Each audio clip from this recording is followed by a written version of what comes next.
Vivimos de interpretaciones. Por eso manipulamos lo que podemos manipular, es la interpretación. La realidad nunca se puede interpretar. La realidad es lo que es, esencialmente lo que es. Y eso es, damos siempre interpretaciones. No es posible otra cosa. Es un canal de expresión, como puede ser escribir unas palabras, una novela, un cuento, como hacer una película, hacer un corto, hacer un largometraje, como escribir mal que bien una comedia.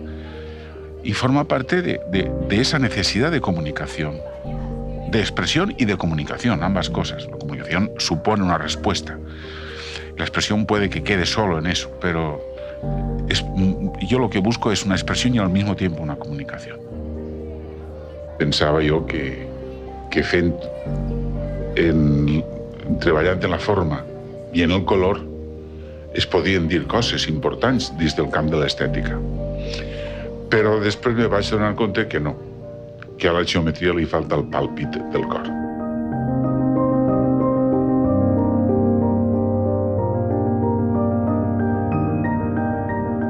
Si le enseñamos a una persona a dibujar, no es para que sea un pintor profesional, sino para darle un medio de expresión y enriquecer al ser humano, pero desde la escuela. Y hoy, con toda la cantidad de información de que disponemos y del tiempo y de los medios de que se dispone, el ser humano esté bloqueado para algo tan elemental como es la expresión plástica.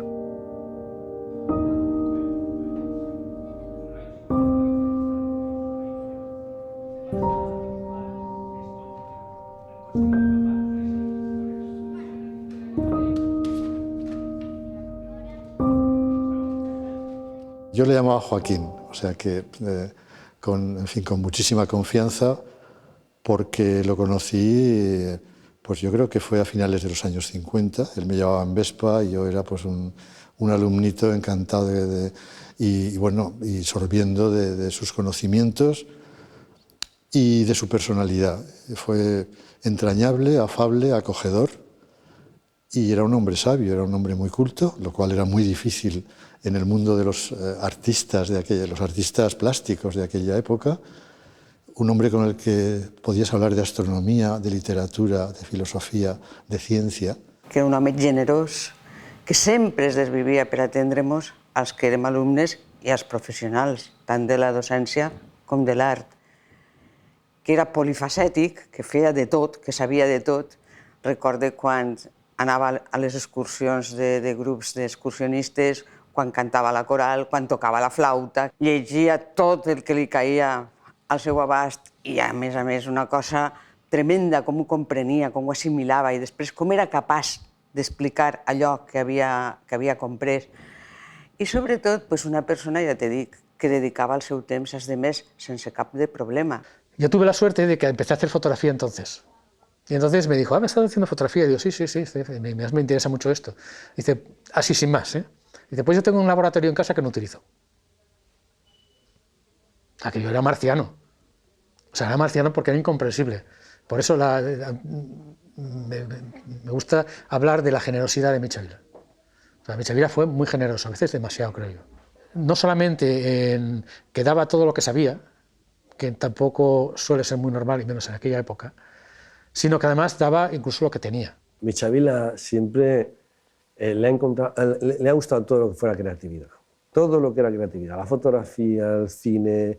Me acuerdo cuando compró una Bolex de 16 milímetros y estaba absolutamente entusiasmado. Era una persona generosa y generosa. O sea, por decirlo 3 veces y en voz muy alta, además de buenísimo.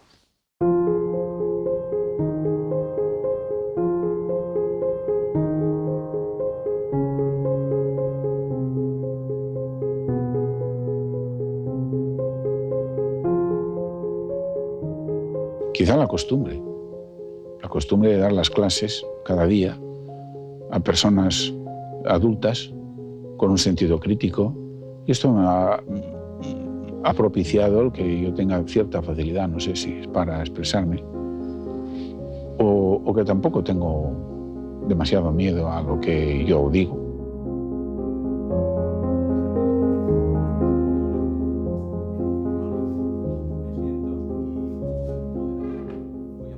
Íbamos salvajemente a luchar contra lo que fuera y hacer el arte porque lo sentíamos así. Pero aquellas reuniones eran inolvidables. Me acuerdo, era en el Lauria, donde sacaban los libros, el tintero, la pluma de dibujar, y allí dibujábamos con aquel libro.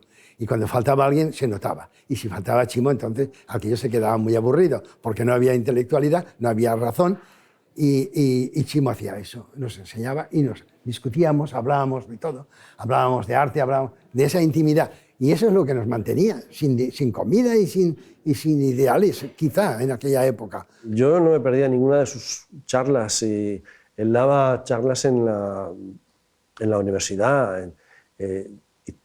Se llenaban los recintos de gente para escuchar a Chimo y Michavila, pero se llenaban. A veces hablaba sobre el color, otras veces sobre la composición, otras veces hablaba, yo qué sé, lo que tuviera que hablar. Pero de verdad que eran súper amenas. Las charlas era disfrutar escuchándolo, porque los ejemplos que ponía no eran los que habitualmente ponían los profesores normales, ni nada, ¿no? Daba un carácter muy especial a las charlas. Bueno, eran atípicos aquí, que no se enseñaba prácticamente nada, más que te ponían delante un modelo y te decían, ala, a copiar. Y luego si se parecía bien y si no se parecía mal. Pero claro, lo que Joaquín nos proporcionaba era un conocimiento de la estructura interna de un cuadro. ¿Qué era un cuadro? Un cuadro no es solamente un lienzo en blanco que te pones a copiar del natural, sino que era, pues, era un escenario en el cual tú tenías que colocar de una manera ordenada o desordenada, pero siguiendo pautas y siguiendo órdenes que las tenemos desde tiempos inmemoriales. Tenia una facilitat de comunicació i d'allò que ell sentia transmetre-ho, que, de més, era com si ho estigueren visquent ells i com si fos el descobriment d'ells. O sigui, que no era sols que ell t'induïa a d'allò que ell volia explicar, sinó que semblava que eres tu el que ho havies descobert, el que estaves d'alguna manera treballant-ho, no? Jo no sabia res d'història de l'art, jo només sabia dibuixar, que tenia una passió per el dibuix i ja està. Però quan vas començar ell a explicar, a més en uns quadros sinòptics claríssims i en diapositives, que això no ho feia ningú en aquella època, es comença a explicar tots els estils arquitectònics, els artistes. Bueno, allò va ser un descobriment increïble, perquè no sols s'explicava la prehistòria i el Renaixement, que li agradava molt, i el barroc i tal, sinó que arriba fins als impressionistes, a Picasso, els expressionistes, i això en aquell moment no ho sabia ningú, o no ho explicaba ningú, y a més no ho comprenia ningú. Yo estaba paseando por el claustro y me veo un grupo de alumnos revoloteando por allí, todos juntos, había un poco así de follón, y me veo un trípode con una cámara y a un profesor filmando. Eso en el magisterio era, digo magisterio, en Bellas Artes, era como ver un dinosaurio en medio del claustro. No era normal. Entonces yo me acerqué, por mucha curiosidad, y entonces me dijo, ponte ahí. Me acuerdo, y eso a lo mejor todavía está la película por algún sitio. Me senté con estos alumnos y dice, mira, cuando yo os diga, cuando os haga señal, miráis al reloj y os levantáis y os vais. Están filmando algo para una clase de que había dado la hora, era un plano nada más, y eso fue cuando yo conocí a Michavila. Anteriormente, Michavila para nuestra generación era el único profesor que nos podía aportar algo nuevo. Jo me sent orgullós dels alumnes que he tingut, però no per el meu treball al voltant d'ells i les persones, sinó al revés, del que jo he après d'ells. Ponían objetos para copiar, prácticamente interpretar, pero básicamente copiar, y contra más fiel fueras al modelo puesto, mejor. En este caso, don Joaquín Michavila, para nuestros compañeros y para mí, era un profesor que salía de las normas, hacía cosas que nosotros no estábamos acostumbrados a ver. Y el ejercicio que nos presentó aquel día fue muy curioso. Llegamos a clase y colocó un disco de Bach, Toccati Fuga Re menor. nos quedamos todos muy sorprendidos, no sabíamos de qué iba. Tocaba una clase de escuchar música, entonces nos dispusimos todos a escuchar la música y ahí puso, casi en silencio, él puso el disco y cuando terminó nos dijo, ¿habéis oído? Ahora tenéis que hacer la portada de este disco. Sus clases eran atípicas, era un hombre que sabía hablar y sabía, pues, sabía proyectar unos conocimientos de nuestra ciencia pictórica que otros profesores no eran capaces o no los conocían. Por ejemplo, hablaba de la composición, una composición geométrica muy potente, desde el Renacimiento a nuestros días de entonces, que han pasado ya muchos días y han pasado muchas cosas. Y claro, todo aquello era muy importante. En aquella época yo era, pues, éramos compañeros, entre otros, Manolo Valdés y yo, y salíamos juntos a dibujar. Nos enseñaba a construir, a establecer líneas de fuerza, a establecer tensiones, a establecer profundidades, volúmenes, y todo eso fue absolutamente esencial para nuestro aprendizaje. Siempre fue un didáctico, siempre fue un profesor.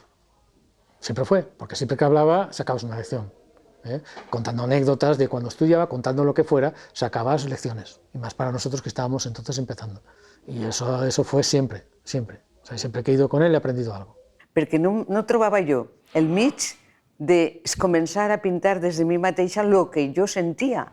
I quan te donen unes ferramentes per a treballar, immediatament ja el que vols dir és amb molta més facilitat. Cada alumne ha sigut una experiència de consciència. És dir, jo m'he equivocat moltes vegades corregint, no m'agrada gens la paraula de corregir, però, en fi, s'entenem, de dir, això estaria millor si ho feres d'esta manera.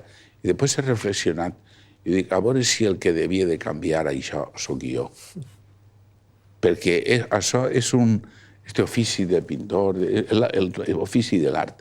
Qui sap una música, per ficar un símil i no referir-me només a la pintura, quan un compositor fica Allegro ma non troppo, quant d'Allegro ma non troppo ha de posar el director i els músics? Molt? Poc? Afinar això és una pura creació o recreació o interpretació, que és com se diu. La imagen pues me apasiona en cualquiera de sus modalidades y no podía ser menos la fotografía y ahora concretamente la televisión.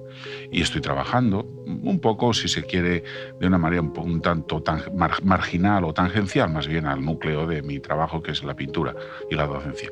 Pero entiendo que todo se correlaciona y que la creatividad en la imagen pictórica tiene también su correlato, puede tenerlo en la imagen fotográfica, que para mí sin duda es un arte y de los buenos, y quiero decir, un arte mayor, y la televisión también. Hacíamos alguna grabación que hacían los alumnos, entonces ya empezamos a trabajar didácticamente con el vídeo. Entonces aquello fue el germen del centro nosotros llamamos gabinete de audiovisuales, entonces era la escuela de magisterio. Se hacían, ya digo, proyecciones de películas también, no podíamos poner mucha gente porque se hundía, nos dijeron el arquitecto que tuviéramos cuidado. Quiero decir, la penuria de la época es indescriptible. En el origen hubo muchos problemas porque era totalmente marciano. Que se utilizara el vídeo, se utilizara el cine, no se entendía.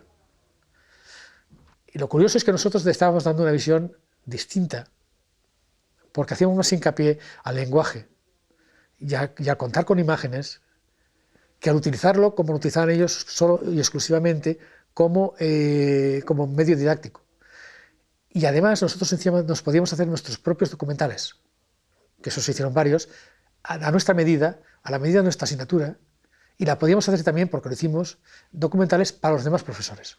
En ese momento lo que estábamos haciendo nosotros era eso, experimentar con la imagen. Pero verdaderamente lo que yo creo pensaba mi padre cuando montó aquello, pues era, dijéramos, plantear o dijéramos unas bases como para que los alumnos fueran allí a desarrollar, dijéramos, un lenguaje en ese momento como muy incipiente, completamente nuevo. Llevó a cabo todo aquello en la universidad más que nada llevado un poco por la corriente de lo que a él le gustaba, ¿no? Y de lo que, dijéramos, en casa hacía, o con un grupo de amigos, se desarrollaba más o menos habitualmente, viendo películas o rodando cortometrajes y bueno, manipulando, dijéramos, la imagen. Pues era muy difícil de que no, dijéramos, no llegaras a conocer ese mundo por poco que fuera y que no lo entendieras y que, bueno, te pudiera llegar a gustar, que fue en mi caso.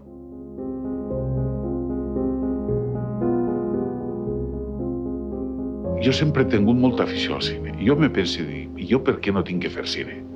També l'ha fet? A mi m'hauria agradat anar a Madrid a l'escola de cinematografia, però mon pare era mestre i no podia pagar-me el trasllat allà. I bueno, jo quan vaig tindre alguna possibilitat econòmica em vaig comprar un aparell de cine de 16 mil·límetres i entre un grup d'amics i jo pues, començàrem a fer com que fèiem cine, perquè no m'atrevís a dir que fèiem cine. Bueno, ensenyem diversos títols que ahí estan. Sí, bueno, ahí estan, però bueno... 6 títols, mitja docena de pel·lícules. Sí, mitja docena de pel·lícules, i no van a fer més perquè el problema del cine és, com tots saben, és molt complex, necessita molta gent, necessita una infraestructura tècnica molt important i desbordar les possibilitats econòmiques que teníem el grupet que fèiem cine.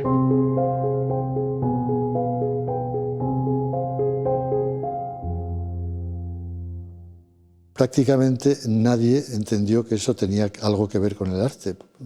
Hablaban pues como de pseudociencia o pseudo no sé qué, pero no que fuera un trabajo artístico. Yo me lo proponía como bueno, una forma de transmitir emociones a través de la creación de esos objetos y exponer en el cielo. Y Joaquín pues, me apoyó, me ayudó y vino a filmarlo. Era de los que venían a verlo y estaban entusiasmados con ese tipo de objetos, ¿no? Per a mi el teatre ha sigut sempre un referent interdisciplinar i m'ha interessat molt perquè ahí està les proporcions, està la veu humana, està l'actor, estan els decorats, està el temps, està la il·luminació, és a dir, és un conjunt d'elements que convergeixen evidentment en l'èxit de l'espectacle, que siempre es complex. Señor Michavila, yo vengo a pedir su colaboración y a ver si podemos trabajar juntos. Y ahí empezó. Entonces, a partir de ahí, fueron más de 10 años de colaboración con un total de más de 21 montajes, de 21 escenografías. Yo tenía un concepto escénico bastante claro. Pensaba que la caja escénica era un elemento lleno de fuerzas implícitas de tensión. Entonces, toda escenografía debía estar condicionada a los espacios sensoriales, fíjate qué bonito, a los espacios sensoriales que envuelven a los personajes. Mejor no se puede definir el trabajo de un escenògrafo. Jo, en el fons, pense que sóc un escenògraf frustrat. A mi el teatre m'apassiona i, com diria Rodolf Cirera, el veneno del teatre m'ha calat molt fondo. I sempre enyore els moments en què jo vaig fer escenografia i m'agradaria tornar a fer escenografia. Pense que això és la meva autèntica vocació com a pintor.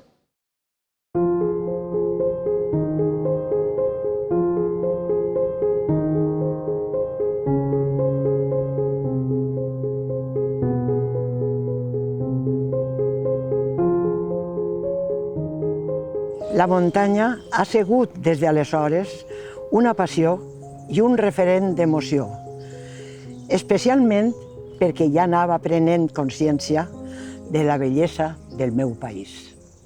Ingresó en el año 1948, sería muy joven, tendría 20 años o así. Hacía 2 años que se había fundado el centro.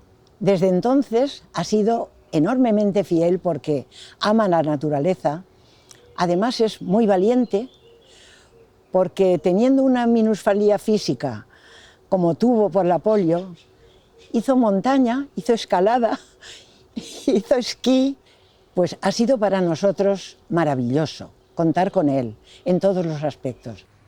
La natura, jo crec que tots som natura, tot és natura. Les reaccions de les persones, els canvis d'estació, tot és natura que està funcionant, que no para de funcionar. I és tot allò que és natura, és viu. I aquest sentit de la vida jo més el veig en les estacions, en els canvis del paisatge, en un viatge.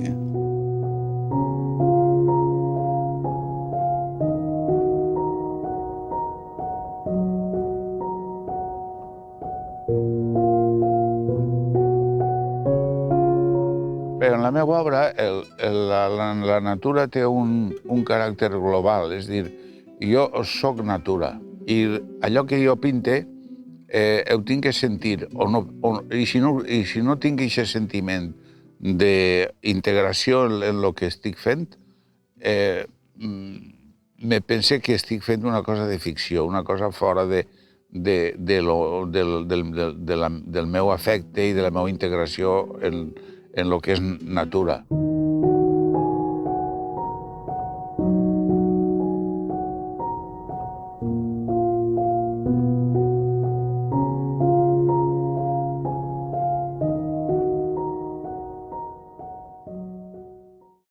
El llenç se converteix d'objecte en un espai virtual, quan està sense pintar. A mi m'apassiona l'abstracció pura, pura en el sentit rigorós de partir de l'abstracció base, que és la geometria, que és una especulació fantàstica del cervell humà, com figures que no existeixen, inventar-lo. Fue una etapa muy potente, muy reflexiva, muy intensa, sin dejar de ser emotiva, con lo cual, pues para nosotros era un modelo y nosotros acudíamos a ver sus pinturas, a preguntarle, a hablar con él y aprendimos mucho. Claro, a nosotros nos impresionaba, veníamos de la Escuelita de Bellas Artes, ver a un pintor y muy dominador de las técnicas, no solamente sabía y conocía y era un intelectual, sino que además pues es un hombre con unos grandes conocimientos técnicos que también nos transmitía. Trayectoria de Michavila es enormemente dilatada y además es un hombre que ha evolucionado, que ha ido buscando siempre, ha tenido periodos geométricos, se enamoró de la Albufera. Fue el primero que descubrió la albufera para los valencianos. Michavila, con sus limitaciones físicas, con la polio, con el Land Rover, se emborrachaba, digo yo en algunas ocasiones, se emborrachaba de aquella luz, de aquella vegetación, de aquellos reflejos, de aquellas casas de campesinos, de trabajadores, ¿no?, de la zona. Y todo eso luego se ha trasladado a su obra. Vaig veure que era un paisatge inèdit, que no l'havia pintat ni Sorolla ni Pinasco, ni ningú dels pintors valencians havien fet cas d'aquest paisatge meravellós. Jo me n'ania allí sense ninguna pretensió, més que fer el que el metge m'havia dit, és a dir, mirar allò, pintar-lo, Però vaig trobar me vaig identificar en el paisatge, però no només en el paisatge visual, sinó en un concepte de lo que era l'Albufera. És a dir, les gents, la marginació de les persones que han viscut en l'Albufera, la marginació per part de la societat valenciana. Va ser nou, perquè la gent no havia vist mai paisatges, interpretacions pictòriques de l'Albufera. Jo volia treure uns elements que foren la caracterologia bàsica de lo que és el llac. Jo no buscava un paisatge, diguem, turístic, sinó volia els testimonis de lo que defineix un paisatge.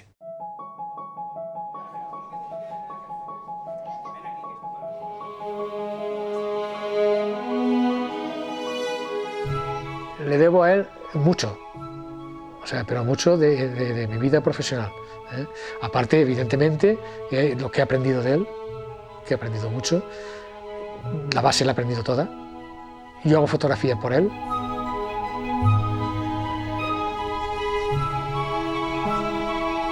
Yo creo que ha sido el único escenógrafo auténtico que ha dado el siglo XX valenciano.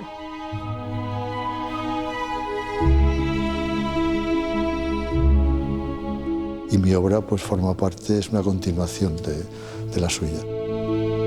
Fui y sigo siendo un alumno suyo.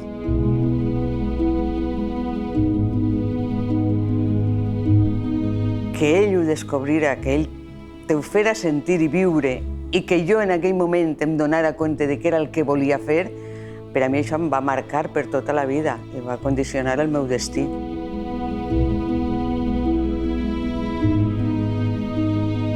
Una persona del talante y de la altura como es Chivo Michavila.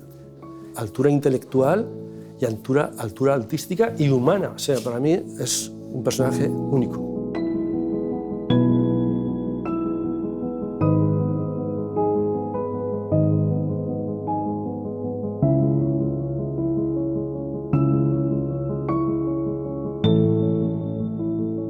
Pues m'agradaria pintar l'aire. Velázquez.